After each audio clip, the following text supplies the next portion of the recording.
आज हम chapter 3 variation start कर रहे हैं। ठीक है, तो ये चूंकि इस चैप्टर का पहला टॉपिक है, जितनी आपकी तवज्जो होगी आप इसको समझेंगे तो आगे आपको पूरा चैप्टर समझ आएगा। ठीक है बेटा, तो सबसे पहले चैप्टर का तारफ करवा देता हूं मैं आपको। ये लिखा क्या है बेटा? वेरिएशन। ये लफ्ज वेरी से है। किससे है बेटा? वेरी। ठीक है, वेरी होता है चेंज। क्या होता है बेटा? चेंज। लेकिन ये आम चेंज नहीं है। ये आम चेंज एक तो ये आपने कभी चेंज कर दिए, ये वो नहीं है। ये चेंज है when one quantity changes respect to another quantity. इसका क्या आंसर बेटा? व्हेन वन क्वांटिटी चेंजेस, बोलो क्या कहा बेटा? ठीक है, with respect to another quantity. मैं आपको मिसाल देता हूं। ठीक है, is called variation. Is called variation. इस अमल को, इस प्रोसेस को, इस फिनोमेना को क्या कहते हैं बेटा? वेरिएशन कहते हैं। ठीक है, जब एक क्वांटिटी, ये टॉपिक आपके लिए फिजिक्स के लिए भी इंपॉर्टेंट है, क्योंकि फिजिक्स में भी ये बात ज्यादा आप बहुत यूज करते हैं वेरिएशन की। ठीक है, जैसे आप डायरेक्टली प्रोपोर्शनल कहते हैं और इनवर्सली प्रोपोर्शनल कहते हैं, ये वही है। ठीक है, इसी को प्रोपोर्शनल भी कहते हैं। इसी को कहते हैं प्रोपोर्शनल। प्रोपोर्शन पे हम तफसीली बातें और भी करेंगे, लेकिन एक पॉइंट ऑफ व्यू से इसे भी कहते हैं। ठीक है, तो वेरिएशन समझ आ गया आपको आज बेटा? जब एक क्वांटिटी के लिहाज से दूसरी क्वांटिटी तब्दील होती है। कैसे? जैसे गर्मियां थी तो आपके ड्रेस और थे, अब सर्दियां तो आपके ड्रेस चेंज होंगे। ठीक है भाई, अब आप गर्म कपड़े पहन रहे हैं, उस वक्त आप ठंडे कपड़े पहनते थे। ठीक है, उस वक्त आप गर्मियों में आप फैन यूज करते थे, अभी आप हीटर यूज करेंगे। तो ये आप देख रहे हैं change as respect to weather.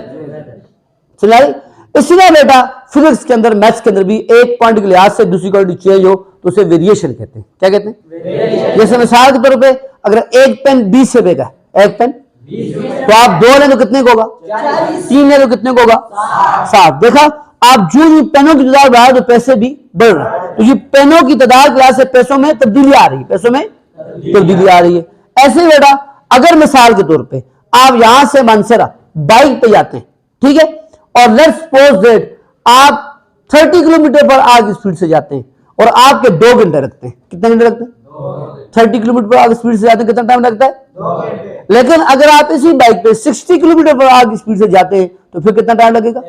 1 घंटा। देखा बेटा, आपने स्पीड को इंक्रीज किया तो टाइम डिक्रीज हो गया। स्पीड को इंक्रीज किया, टाइम, अगर स्पीड को डिक्रीज हो तो टाइम इंक्रीज हो जाएगा। तो इससे भी वेरिएशन कहते हैं। इससे भी क्या कहते हैं? ये वेरिएशन की मिसाल थी। अब मैंने आपको 2 तरह की मिसालें दी है। एक तरह की मिसाल ये दी है कि एक क्वांटिटी बढ़ रही है, दूसरी भी बढ़ रही है, और दूसरी मिसाल दी है एक क्वांटिटी बढ़ रही है, दूसरी कम हो रही है। इसी वजह से कहते हैं वेरिएशन की 2 टाइप्स है। वेरिएशन की कितनी टाइप्स है बेटा? 2। वेरिएशन 2 तरह की हमेशा होती है, तीसरी तरह की कोई नहीं होती। कितनी तरह की होती है? 2। एक होती है डायरेक्ट वेरिएशन। क्या होती है बेटा? इसी को आप डायरेक्टली प्रोपोर्शनल भी कहते हैं फिजिक्स में। ठीक है, अब मैं आपकी मिसालें आपकी फिजिक्स से उठा के दूंगा ताकि आपकी वो भी रिवीजन हो जाए और आपको और अच्छी समझ आए। और दूसरा होता है इनवर्स वेरिएशन। दूसरा होता है इनवर्स वेरिएशन। ठीक है भाई, तो जो है देखें, डायवर्शन क्या है? एक क्वांटिटी इंक्रीज हो, क्या कहा बेटा? और दूसरी भी इंक्रीज हो जाए, दूसरी भी, ठीक है, या एक डिक्रीज हो, क्या कहा है? और दूसरी भी क्या हो जाए? डिक्रीज हो जाए। इंक्रीज होने से इंक्रीज हो जाए, क्या कहा बेटा? गौर करना। और डिक्रीज होने से इसको बोलते हैं डायरेक्ट वेरिएशन। क्या बोलते हैं बेटा? समझ आ गई बात? इसे क्या बोलते हैं बेटा? और इसे ही आप अपनी फिजिक्स में बोलते हैं डायरेक्टली प्रोपोर्शनल। क्या कहते हैं? इसके लिए बकायदा सिंबल भी है। वेरिएशन के लिए एक ही सिंबल है, ये वाला, ये देखिए, ये सिंबल होता है वेरिएशन का। ये डायरेक्टली का भी है, ये इनवर्सली का भी है। दोनों में फर्क कैसे होता चलता है मैं आपको बताता हूं। ठीक है बेटा, मिसाल के तौर पर भी ताजा था, जैसे आपने चैप्टर 1 पढ़ा, फिजिक्स में चैप्टर 1 पढ़ा, उसमें आपने एसेशन मोशन पढ़ा नहीं पढ़ा? उसमें आपने कहा था force is directly proportional to, याद है? तो आप भी कह सकते हैं force is directly variation to, force is direct relation to, ये भी कह सकते, रिलेशन, वेरिएशन, प्रोपोर्शन, बात एक to what? Displacement. To displacement. मैंने कहा क्या डिस्प्लेसमेंट? जितनी आप फोर्स बढ़ाएंगे उतनी डिस्प्लेसमेंट बढ़ेगी। जितनी आप फोर्स लगाएंगे आप पेंडुलम पर, ये देखिए आप कम फोर्स लगाएंगे तो ये कम इसके अंदर डिस्प्लेसमेंट होगी, ज्यादा फोर्स लगाएंगे तो ज्यादा डिस्प्लेसमेंट होगी। क्लियर बात आपको? तो ये डायरेक्टली प्रोपोर्शनल की मिसाल है। और भी बहुत सी मिसाल है, आपने क्लास 9 में पढ़ी। अभी आप आगे कूलम्स लॉ पढ़ेंगे। क्या पढ़ेंगे बेटा? जिसमें आप कहेंगे force is directly proportional to product of charges. ठीक है, तो ये सब डायरेक्टली प्रोपोर्शनल मिसाल हैं। अभी हम वैसे कहते थे, हमने तो मैथ्स पढ़ रहे, हम कहते हैं वैसे। चलो जी, A is directly proportional to B. अब एक जहन बात रखें, ये डायरेक्टली प्रोपोर्शनल का साइन है, ये रिलेशन है। ये क्या है? तो वहां भी मैंने आपको जुमला बताया था, यहां फिर बताता हूं, ये है रिलेशन, ये है, ये क्या है बेटा? रिलेशन। रिलेशन जब भी इक्वेशन में चेंज होती है तो क्या होता है बेटा? याद है क्या होता है? रिलेशन जब इक्वेशन में चेंज क्या होता है? कांस्टेंट लगता है। क्या लगता है? रिलेशन। ये रिलेशन का साइन, ये इक्वल टू का साइन, इक्वेशन का साइन। किसका साइन? तो रिलेशन जब इक्वेशन में तब्दील होती है तो कांस्टेंट लगता है। क्या लगता है बेटा? आपको याद नहीं, आपने कांस्टेंट लगाया था एफ इज टू के एक्स, माइनस का साइन लगाया था, लेकिन वो अपोजिट डायरेक्शन के लिए था। वो क्या था भाई? लेकिन वहां हमारा इसका काम नहीं, हम तो आपको असली बता रहे के। तो यहां हमने क्या लगाया था? अब याद आया? एफ इज टू के एक्स। इसमें बेटा आप यहां जब आपने किया था तो आपने साथ ये भी कहा था, यूनिवर्सिटी की बात बताता हूं, आपने कहा था F is equal to capital, इधर आप लगाएंगे कूलम्स के लिए, कूलम का कांस्टेंट लगाएंगे। ठीक है, समझाइए बात। अगर आपको याद हो उसमें मासेस का, तो आपने कैपिटल जी लगाया था। क्या लगाया था बेटा? Capital G. याद है? ठीक है, इसमें आप वही फ्रिक्शन में आपने पढ़ा था, म्यू लगाया था आपने। ठीक है, तो ये डायरेक्टली प्रोपोर्शनल की पहचान। किसकी पहचान? ये डायरेक्टली प्रोपोर्शनल की सारी मिसालें। और मैंने बता दिया रिलेशन इक्वेशन में चेंज तो कांस्टेंट लगता है। क्यों लगता है? जब मैं ये आपको यूनिवर्सिटी बता दूंगा और फिर हम रेशियो प्रोपोर्शनल पढ़ेंगे तो फिर मैं वहां बताऊंगा आपको कांस्टेंट लगता क्यों है। कांस्टेंट है, इसको पूरी एग्जांपल से मैं आपको इंशाल्लाह समझाऊंगा। आगे इनवर्स वेरिएशन पे पहले मैं आ जाता हूं। किस पे आ जाता हूं? Inverse variation. ठीक है, इनवर्स वेरिएशन ये एक क्वांटिटी इंक्रीज हो, शाबाश, दूसरी डिक्रीज हो, या एक डिक्रीज हो दूसरी इंक्रीज हो। ठीक है, जैसे मैं आपको ताजा मिसाल दी स्पीड और टाइम की। स्पीड हो कि जब आपने स्पीड बढ़ाई तो टाइम कम लगा, स्पीड बढ़ाई। ठीक है, और आपने एक मिसाल पढ़ी थी एक्सेलरेशन की। एक्सेलरेशन कम हो जाती है मास के ज्यादा करने से, मास के। अब आपने बात गौर की है कि साइन साइन यूज हुआ है। साइन आपने गौर कर रहे नहीं कर रहे बेटा? साइन। तो क्या फर्क आया इनवर्सली और डायरेक्टली में? फर्क क्या है? शाबाश, डायरेक्टली में बेचारे दोनों क्वांटिटीज नोमिनेटर में, दोनों क्वांटिटीज आप नजारे नहीं आ रहे बेटा, दोनों क्वांटिटीज नोमिनेटर में। इनवर्सली की पहचान ये एक क्वांटिटी ऊपर है दूसरी नीचे, ये हमेशा ही होगा। इनवर्सली की पहचान क्या बेटा? बोलो, एक क्वांटिटी ऊपर दूसरी नीचे, ये हमेशा ही पहचान। समझिए बात को? तो डायरेक्टली की पहचान क्या है बेटा? सब बोलो, दोनों क्वांटिटीज ऊपर हो। डायरेक्टली की पहचान क्या है? बोलो। इनवर्सली की पहचान क्या है? समझा दी बात? चेंज इसमें सिंबल में चेंज है नहीं, सिंबल सेम है। सिंबल वो यूज हो रहा। बाकी इसकी भी वही बात है कि जब रिलेशन इक्वेशन में चेंज होगी, क्या कहा बेटा? बोलो, तो क्या होगा? कांस्टेंट लगेगा। शाबाश, क्या लगेगा बेटा? v इज इक्वल टू, यहां जो कांस्टेंट है वो s लगता है। डिस्टेंस कांस्टेंट हुआ, डिस्टेंस कांस्टेंट हुआ तो जाहिर है टाइम और वेलोसिटी में इनवर्सली प्रोपोर्शनल होगा, लिहाजा यहां आप लगाएंगे s, और यहां जो कांस्टेंट लगेगा वो फोर्स लगेगा। क्या होगा बेटा? Force. F is equal to F by M, अगर आपको याद हो तो, इसलिए F इज एम ए बनता है। ठीक है, एक जनरल मिसाल जो स्पेसिफिक है, क्या है? जनरल। जैसे A is inversely proportional to 1 by B, sorry B कहेंगे, जो देखें इसमें बढ़ गए A is inversely proportional to B, तो फिर मैं लिखूंगा 1 बाय B। लेकिन जब मैंने कहा A इज प्रोपोर्शनल टू, क्या कहा? यानी उसमें मैंने डायरेक्टली इनवर्सली का जिक्र नहीं किया, तो फिर मैं कहूंगा ए इज प्रोपोर्शनल टू 1/b। फिर कहेंगे हम क्या कहेंगे, ए इज प्रोपोर्शनल टू 1/b। लेकिन अगर मैंने कहा ए इज इनवर्सली प्रोपोर्शनल टू, फिर 1/b, फिर क्या कहूंगा, सिर्फ b। सिर्फ क्या कहूंगा, सिर्फ b। और समझिए बात को, इस बात को है आपको समझाई बात। अब देखिए तो सी वही है, a is equal to k/b, a is equal to k/b। आप लोग अभी आप जब एक्सरसाइज पर करेंगे तो उनमें इसके इस्तेमाल कैसे होगा, आपको वहां के ए और बी दिया होगा, आप के मालूम करेंगे, फिर आपको एक क्वांटिटी दी होगी और दूसरी मालूम करेंगे। जब उसमें क्वेश्चन आएंगे तो आपको सॉल्व करवाएंगे। फिर हाल आपके जहन में A is equal to K B for direct variation, direct proportion आपके जहन होना चाहिए ये फार्मूला। और दूसरा ए इज इक्वल टू k/b, ये आपके लिए इनवर्स के लिए होना चाहिए, इनवर्स वेरिएशन के लिए, इनवर्स प्रोपोर्शन के लिए। ये दो फार्मूला आपके जहन में होने चाहिए, ठीक है। वहां से भी आपको के की निकालने की क्या करना पड़ेगा, मिसाल के तौर मैं आपसे पूछ रहा हूं, अगर ए के बी के इक्वल हो, अगर ए, तो आप सब बताओ मेरा बेटा के किसके इक्वल होगा, फिर इसके मुताबिक के किसके इक्वल होगा, a/b। शाबाश, क्या होगा बेटा, क्योंकि देखो और से देखो ना बेटा, b यहां क्या हो रहा है, मल्टीप्लाई, तो a के साथ क्या आ जाएगा, डिवाइड। तो k is equal to a/b, क्योंकि जब भी आपको कोई भी रिलेशन मालूम करनी होगी सबसे पहले आपको k मालूम करना होगा, सबसे पहले आपको।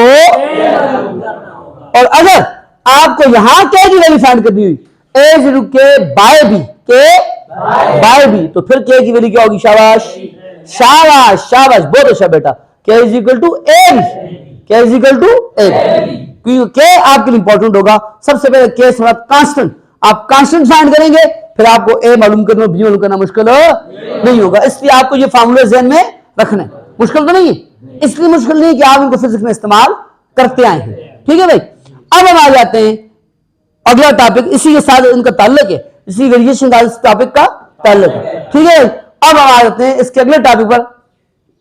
स्टॉप कर, यार स्टार्ट नहीं करिए जी बेटा। अभी मैंने आपको कहा कि अब हम अगला टॉपिक शुरू कर रहे हैं रेशियो एंड प्रोपोर्शन का। किसका, आपका ये पूरा चैप्टर है ही रेशियो प्रोपोर्शन पे, अच्छा ठीक है। वेरिएशन का उसमें से पहले एक्सरसाइज के चंद सवालात है, ज्यादा जो चैप्टर टच कर रहा है किसको कर रहा है, रेशियो और प्रोपोर्शन को, और प्रोपोर्शन की प्रॉपर्टीज को, प्रोपोर्शन की प्रॉपर्टीज को। ये बहुत इंपॉर्टेंट चैप्टर है बेटा, इसलिए कि इससे इससे इससे मुतल्लक, ठीक है, एमसीक्यूज आप जो बड़े टेस्ट देते ना बेटा, ईटा एनटीएस बड़े जो टेस्ट देते हैं पीएससी के, उनमें भी इसकी एमसीक्यूज बहुत ज्यादा आती है, इस चीज को समझना जरूरी है, ठीक है। रेशियो के क्वेश्चन स्पेशली, तो मैं रेशियो की डिफिनेशन बताऊंगा आपको, रेशियो से मुतल्लक फार्मूले बताऊंगा, और रेशियो का मैंने नीचे लिखा है relation of ratio with variation. ये जो भी हमने वेरिएशन का टॉपिक पढ़ा, इसका रेशियो के साथ क्या ताल्लुक है। तो इसमें वो जो मैंने आपने कहा था कांस्टेंट लगता है, क्या कहा था कांस्टेंट, और क्यों लगता है, क्या कहा था, वो जवाब आपको रेशियो देगी। कौन देगी बेटा, रेशियो देगी। अब आप मेरी बात गौर सुनिएगा। सबसे पहले रेशियो क्या चीज है, क्या कहा बेटा, रेशियो। तो रेशियो से मुराद है कंपैरिजन बिटवीन, क्या कहा बेटा बोलो, two same quantities, two same होना शर्त है बेटा, सेम होना शर्त है। यानी रेशियो है ना बेटा, ये डिफरेंट क्वांटिटीज में नहीं होती, डिफरेंट क्वांटिटीज में नहीं होती। यानी इंसान और गधे में रेशियो नहीं हो सकती, कंपेरिजन इंसानों और इंसानों में हो सकता है, गधों और गधों में हो सकता है, ठीक है भाई। इसमें अगर आप यूनिट्स की तरफ आ जाए तो भाई किलोमीटर का कंपैरिजन लीटर के साथ नहीं हो सकता, लीटर के साथ, या किलोमीटर का कंपैरिजन सेकंड के साथ नहीं हो सकता, ठीक है। स्पीड का कंपैरिजन स्पीड के साथ होगा, एक्सेलरेशन का कंपैरिजन फ्लो का कंपैरिजन फोर्स के साथ होगा। सेम यूनिट्स का कंपैरिजन होता है, डिफरेंट यूनिट्स का नहीं होता। खत्ता के किलोमीटर का मीटर के साथ भी नहीं होता, किलोमीटर का, अगर वो भी किलोमीटर और मीटर आपके पास आ गया तो आप किलोमीटर को मीटर में कन्वर्ट करेंगे, क्या करेंगे बेटा, फिर उनमें कंपैरिजन करेंगे, फिर उनमें कंपैरिजन करेंगे, ठीक है बेटा। तब एक बात जुमले में कहते हैं, पहले मैं आपको समझाता हूं। जैसे हम कहते हैं 20 kg रेशो 10 kg, क्या काम है ना, अब ये रेशो ठीक है या नहीं। अब जब आते हैं देखें, इसको आप इसको यूं लिखते हैं A/B, आप इसको लिखते हैं A/B, ठीक है। अगर आप A/B करते हैं तो ये होगा जी 20/10 kg, के साथ आ गया kg, इस kg से कैंसिल हो गया, 0 से कैंसिल हो गया, ये 2 आ गया। अब मुझे बताएं इस 2 के साथ कोई यूनिट है नहीं है ना, इसलिए जुमला क्या कहते होते हैं फिजिक्स के अंदर। स्टॉप करें, तो A/B, ठीक है, 0 कैंसिल, क्या जवाब क्या है, 2। इसका यूनिट है नहीं है। यही मैंने कहा फिजिक्स में पढ़ते होते हैं, ratio is a pure number. क्या पढ़ते होते हैं बेटा? Ratio is no unit, ratio is क्योंकि जब सेम क्वांटिटी में कंपैरिजन है तो सेम यूनिट से कैंसिल हो जाती है, कट हो जाती है, इस वजह से रेशियो को यूनिट नहीं होती। ठीक है, अब मैंने आपको मिसाल दिया, अब मैं आपसे पूछता हूं, मुझे बताएं, मैं लिखता हूं 20 kg रेशियो 10 सेकंड, तो क्या ख्याल है? ठीक है, it is not a ratio, it is not a क्योंकि इसमें सेम क्वांटिटीज नहीं, लिहाजा they can not be compared, ये कंपेयर नहीं हो सकती, ये कंपेयर क्योंकि इसका मतलब कंपैरिजन, मवाजना करना, मवाजना सेम चीजों में होता है, डिफरेंट में नहीं होता। और अगर मिसाल के तौर पे यूं आ जाए, मिसाल देता हूं, यूं आ जाए 20 kg या किलोमीटर लिख लेता हूं, 20 किलोमीटर और 5 मीटर, तो क्या करेंगे? केएम को मीटर में कन्वर्ट करेंगे या मीटर को किलोमीटर में करेंगे, तब नहीं हो सकता है। जैसे ये 20 किलोमीटर है, इसे 20 किलो की वैल्यू क्या है? बोलो ना, किलो की वैल्यू 1000, क्या है बेटा? शाबाश। तो 20 मल्टीप्लाई बाय 1000, आगे लगाओगे मीटर, रेशियो 5 आगे लगाओगे मीटर, समझिए बात, समझाइए। अब देखिए ये मीटर से कैंसिल, अब जो भी इनकी कंपैरिजन होगा, कंपैरिजन की सिंप्लीफाइड फॉर्म में होती है। क्या होती है? इसमें क्वेश्चन आते भी होते हैं, मिसाल के तौर पे आपके पास लिखा है 40 और लिखा है 25, तो इनकी सिंप्लीफाइड फॉर्म है नहीं है ना? जब तक सेम टेबल में आते हैं सिंप्लीफाइड फॉर्म नहीं है, जो जब ये सेम टेबल में हट जाते हैं फिर सिंप्लीफाइड फॉर्म हो जाती है। मिसाल के तौर पर अभी सेम टेबल में आ रहे हैं 8 5 40, 5 5 25, अब मजीद सिंप्लीफाई हो सकता है? नहीं हो सकता, तो ये सिंप्लीफाइड फॉर्म है। ये ऊपर वाली जो है वो नॉट, इट इज ऊपर वाली सिंप्लीफाइड फॉर्म नहीं है, नीचे ये वाली सिंप्लीफाइड फॉर्म बेटा नहीं है, और ये रेशियो की क्या है? Simplified form. क्लियर है मेरी बात आप सबको? इसमें मसला तो नहीं है? ठीक है, अब आ जाते हैं उसके साथ मैंने जो आपको बात की थी कि इसका मैं आपको रेशियो का ताल्लुक बता दूं किसके साथ जी? वेरिएशन के साथ। कि वो ये था कि कांस्टेंट लगता क्यों है। अभी शुरू मैंने आपको एक मिसाल दी थी कि मिसाल हम देते हैं, वैसे मिसाल एक पेंसिल की मिसाल लेते हैं, किसकी लेते हैं? लेट्स सपोज और से सुनिएगा, एक पेंसिल 5 रुपए की है, तो मुझे बताओ 10 रुपए की फिर कितनी पेंसिलें होंगी? 2 और 20 रुपए की 4, 30 रुपीज की 6, और इसी तरह 40 रुपीज की 8। समझ आ रही बात आपको? बात क्लियर हो रही है? एक पेंसिल कितने की है?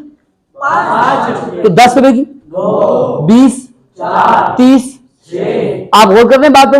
40। अब आप गौर करें, मैं आपसे जुमला कहता हूं, जैसे 10/2 करें क्या आता है? 20/4 करें क्या आता है? 30/6 करें क्या आता है? 40/8 करें क्या आता है? नहीं समझे बात को? देखिए ये आपके पास एक रिलेशन बन गई है, गौर से देखें, ये है पैसे रुपीस और ये है पेंसिल्स, ये है पेंसिल्स। आप देख रहे हैं कि रुपीस बढ़ रहे हैं, पेंसिल्स भी बढ़ रही हैं, और इनमें रिलेशन बन चुकी है, इनमें और वो रिलेशन कौन सी बनी है? डायरेक्ट या इनवर्स? डायरेक्ट। कौन सी बन गई बेटा? लेकिन ये रिलेशन कब तक एग्जिस्ट करेगी? मिसाल के तौर पे आपको 50 रुपए, कितने रुपए? 50 रुपए। अभी आप इसमें से एक पेंसिल 10 वाली ले लेते हैं, कितने ले लेते हैं? तो कितनी पेंसिल आएंगी? 10 आएंगी, 9 आएंगी? समझ आ रही है बात? अब तो इसका मतलब एक पेंसिल 10 है तो 10 पेंसिल नहीं आएंगी, फिर 9 पेंसिल आएंगी। अगर एक पेंसिल 10 वाली ले ली तो क्या आपके पास जवाब 10 आएगा? 9 आएगा? 9 आएगा ना। अब देखो, अब 50/9 क्या 5 आता है? नहीं आता। अब बताओ, अब ये डाइवर्शन होगा? अब तो देखें, पैसों के बढ़ने से पेन नहीं बढ़े, पेंसिलें नहीं बढ़ी। इससे क्या साबित हुआ बेटा? ये होर से देखिए, मैंने कहा देखिए रुपीस के बढ़ने से पेन बढ़ रहे हैं, लेकिन कब तक? जब तक के पेंसिल 5 वाली हो, जब तक के पेंसिल 5 क्या है? कांस्टेंट। 5 क्या है? अगर इस कांस्टेंट को हटा दिया जाए तो रिलेशन एग्जिस्ट नहीं करती ना। डायरेक्ट, ये डायरेक्ट की मिसाल है, और इस की मिसाल इनवर्स की भी है। इस की मिसाल तो हमने कहा था कि डायरेक्टली प्रोपोर्शनल के अंदर या इनवर्सली प्रोपोर्शनल के अंदर जब इसे आप चेंज करते हैं किसमें बेटा? इक्वेशन में, तो कांस्टेंट लगता है। वो कांस्टेंट क्यों लगता है? क्योंकि होता है, क्योंकि अगर वो ना हो, अगर वो ना हो तो रिलेशन एग्जिस्ट नहीं करती। रिलेशन वहां से ब्रेक कर जाएगी जहां से कांस्टेंट ब्रेक कर जाएगा। क्या कहा? बोलो बेटा। मैं जुमला फिर रिपीट कर रहा हूं, आप रिलेशन वहां से ब्रेक कर जाएगी, यहां से कांस्टेंट ब्रेक कर जाएगा, ठीक है।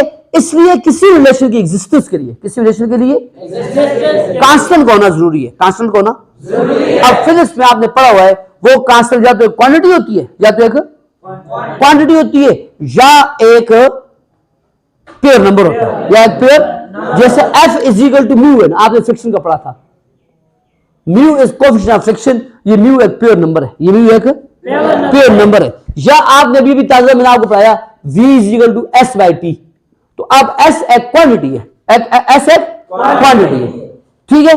V और T का इनवर्स रिलेशन है और S वहां एक कांस्टेंट है और वो एक क्वांटिटी है। V और S का डायलेशन है और 1 बाई T वहां एक क्वांटिटी और वो अब कांस्टेंट है, वो क्या है, कांस्टेंट है, ठीक है। तो किसी भी इक्वेशन की एग्जिस्टेंस के लिए पीछे रिलेशन होती है और रिलेशन की एग्जिस्टेंस के पीछे कांस्टेंट होता है। क्यों होता है मैंने आपको बता दिया, और ये किससे बताया आपको, रेशो ने बताया। किसने बताया बेटा, रेशो ने बताया। अब क्लियर हुआ आपको, स्टॉप।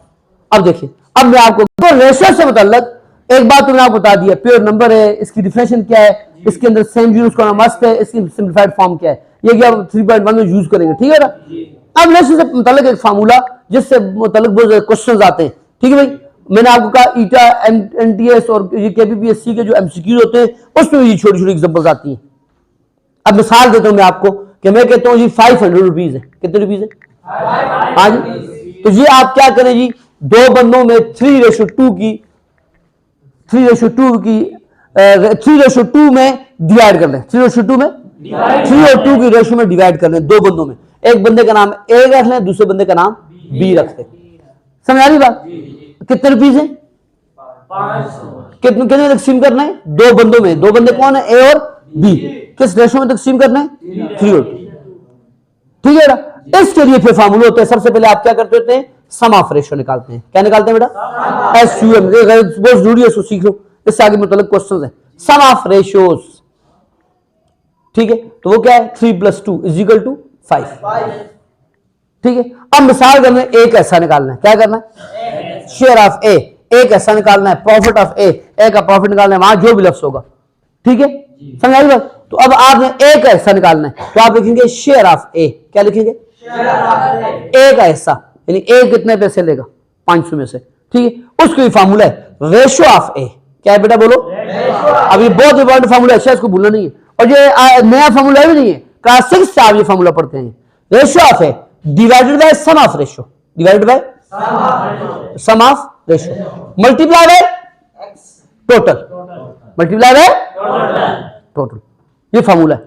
इस संग आपको बी का निकालना है, तो आप क्या लिखेंगे, शेयर ऑफ बी, वो क्या लिखेंगे, रेशो ऑफ बी, शाबाश, ratio of B divided by sum of ratio, जिसकी रेशो उसका मल्टीप्लाई बाय टोटल। ऐसे सी हो तो आप शेयर ऑफ सी कर दो, ठीक है बेटा। तो ये आप रेशो ऑफ, समझ आ गई बात। अब देखिए रेशो ऑफ ए की रेशो क्या बोले, 3, सम ऑफ रेशो कितना है, 5, टोटल कितनी क्वांटिटी है, 500, 5 1 से 5, 5 1 से 5, याद है तरीका ना। आगे 2 जीरो है, 2 जीरो लगा दिए, 3 × 100 300, इसका मतलब ए को 300 रुपए मिलेगा, ए को कितना मिलेगा, 300, ठीक है बेटा। अब आ जाते हैं बी की जानिब, वही रेशो ऑफ बी क्या है, 2, सम ऑफ रेशो क्या है, बोलो भाई 5, टोटल कितना है 500। उससे आगे देखो 5 1 से 5, 5 1 से 5, आगे 2 जीरो लगा लो, 100 हो गया, और 2 × 100 200, ठीक है। 2 × 100 कितना हो गया बेटा, इसका मतलब इस रेशो के लिहाज से बी को 200 रुपए मिलेंगे, बी को कितने मिलेंगे बेटा, 200। तो ये बहुत मशहूर और बहुत ही इंपॉर्टेंट फार्मूला है, और इससे मतलब बहुत ज्यादा एमसीक्यूज, बहुत ज्यादा ऑब्जेक्टिव्स, बहुत ज्यादा आपके पास क्वेश्चंस भी आते हैं, ठीक है। आगे इंशाल्लाह हमारे पास वक्त नहीं है, कल हम प्रोपोर्शन को पढ़ेंगे, किसको पढ़ेंगे बेटा, प्रोपोर्शन को, ठीक है। स्टॉप कर